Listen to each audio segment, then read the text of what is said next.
এই মুহূর্তে আমাদের কাছে কিছু নজরে আসেনি। এত বড় ব্যবধানে হার, যেখান থেকে অনেক বড় জয় ছিল 1,75,000।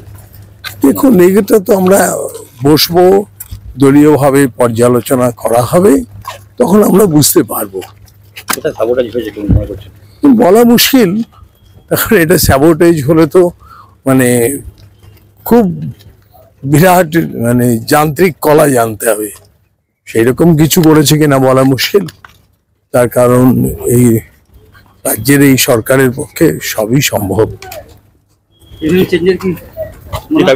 দেখুন, দু একটা জায়গাতে তো এরকম হয়েছে, ইভিএম এর নাম্বার পাল্টে গেছে, 17C তে যে নাম আছে সেই নামই নেই, এক অদ্ভুত ভাবে হয়েছে, এবং পেপার সিল ছিল না, বিজেপির নাম্বারও চেঞ্জ হয়েছে দুটোতে।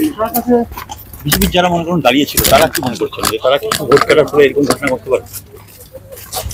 বিজেপির যারা মনে করছিলেন যে আপনাকে ভোট না দিয়ে, না না, ওটা আবার কি বিজেপি না।